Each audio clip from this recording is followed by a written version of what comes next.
Hello everyone! Today I want to introduce you guys a very special biological process called RNA interference, which is also known as RNAi. It's a biological process in which RNA molecules inhibit gene expression, typically by causing the destruction of specific mRNA molecules.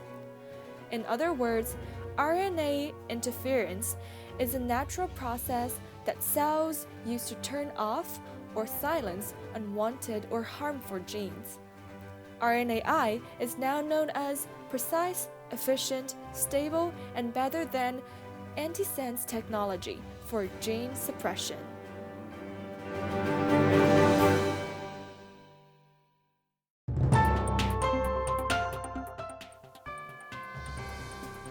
Now, I would like to introduce the history of RNAi. This is the historical timeline of RNAi that I made. Napoli and Jorgensen were the first to report an RNAi type of phenomenon in 1990, which is called the post-transcriptional gene silencing.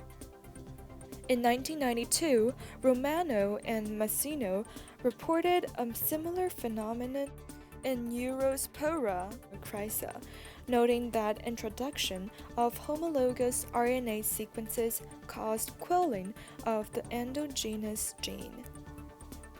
Later on, Guo and Canfus first noticed that sense RNA was as effective as antisense RNA for suppressing gene expression in worm. Andrew Fire first described RNAi phenomenon in C. elegans by injecting double-strand RNA into C. elegans, which led to an efficient, sequence-specific silencing and coined the term RNA interference in 1998. In 1999, Hamilton and Bollum reported post-transcriptional gene silencing in plants. And in 2001, the successful small interfering RNA experiments are done in mammalian cells. Recombinant dicer-generated small interference RNA is discovered in 2002. Science named RNAi the technology of the year. In 2003, short hairpin RNAs induce sequence-specific silencing in mammalian cells are discovered, and it's first reported that small interference RNA can be used therapeutically in whole animals. Small interference RNA silences gene at transcriptional level, possibly through directing de novo DNA methylation is first observed. And the first phase 1 clinical trial is done of small interference RNA drug for age-related muscular degeneration. So here comes the big year of 2006. Andrew Fire and Craig Mello won Nobel Prize in Physiology or Medicine for discovering RNAi mechanism. And it is first reported that small double-strand RNA induces transcriptional gene activation and coined the term RNA activation. Recently, Davis first demonstrated that small interference RNA administered systemically to humans can produce a specific gene inhibition. Now I want to introduce some basic terms for better understanding RNAi. The first term is the post-transcriptional gene regulation. It's the regulation of gene expression at the RNA level between the transcription and the translation of the gene, including alternative splicing, processing, nuclear degradation, and nuclear export.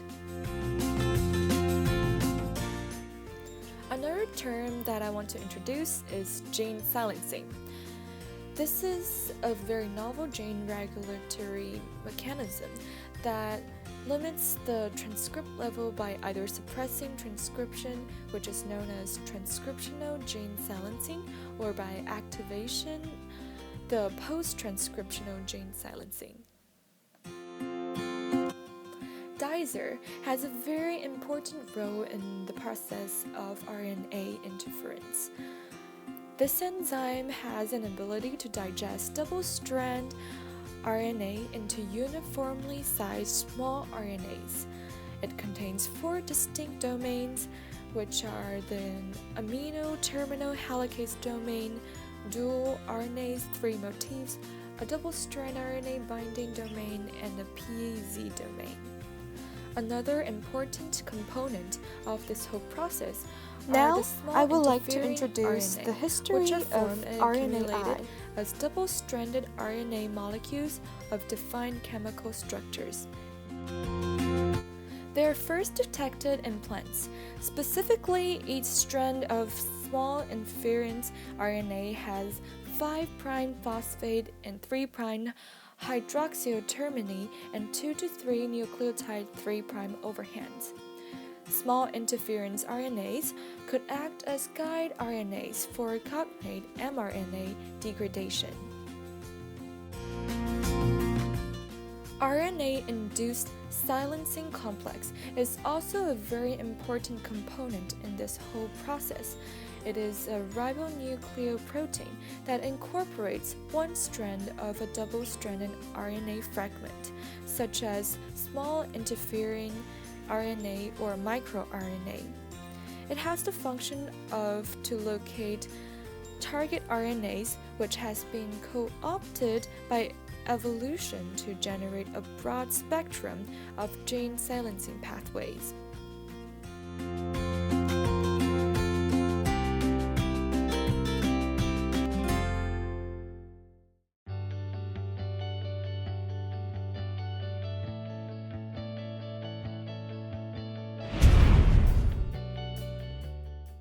Now, I would like to go on and introduce the process of RNAi. So here is a double-stranded RNA. In the first step, the dicer cleaves double-stranded RNA into a small interference RNA about 21 to 22 bases pairs in length. And in the second step, the small interference RNA is combined with the RNA-induced silencing complex proteins, as shown as the orange pieces in the right. So in the next step, some of the small interference RNA-induced silencing complex enters the nucleus and binds to the DNA and cause the inhibition of transcription. Otherwise, the small interference RNA-induced silencing complex will bind to the mRNA, and it will have 2 results. One is ending up with the exactly complementary result with the degradation of mRNA. Otherwise, it'll be partly complementary, ending up with the inhibition of mRNA translation. So these are the pictures that I found online, being more concrete.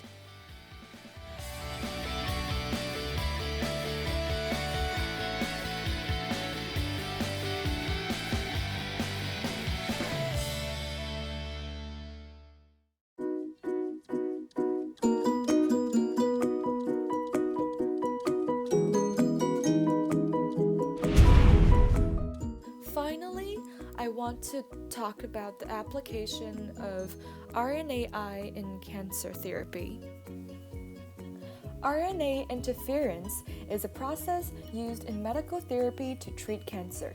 It has a high efficiency, potential, specificity, less side effects, and costs less than other methods of gene therapy. Cancer is considered as one of the main targets for RNAi-based therapy that is triggers an induction of silencing in the advanced growth stages and the transmission of silenced gene to the next generation. The targets for gene silencing by RNAi-based therapy are genes involved in tumor progression and mutated tumor suppressor genes, such as oncogenes.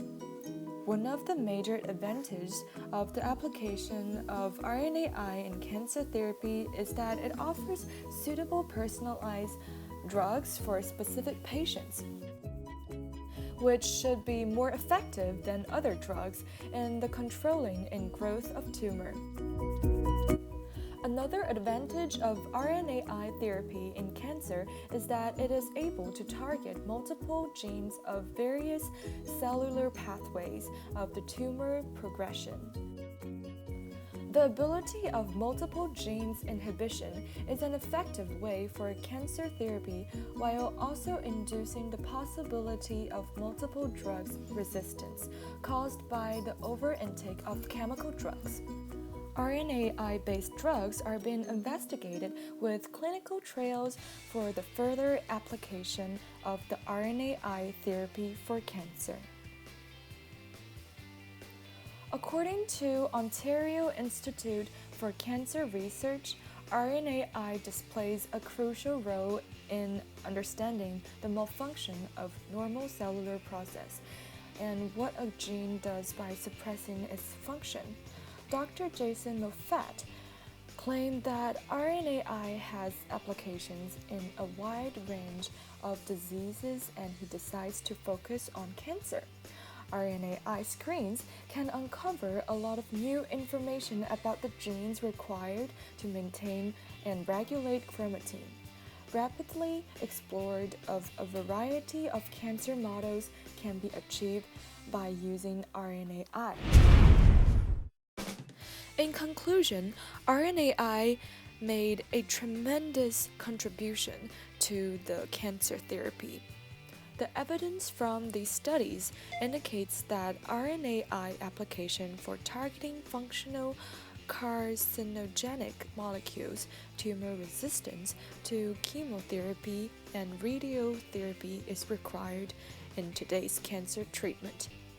Knockdowning of gene products by RNAi technology exerts anti-proliferative and pro-apoptotic effects upon cell culture systems, animal models, and in clinical trials in the most studies. The recognition of RNAi mechanism and the progress in this field led several new RNAi-based drugs to clinical trials phases. This has also developed genome-based personalized cancer therapeutics. Hopefully, this type of treatment will work as one of the efficient ones for cancer patients.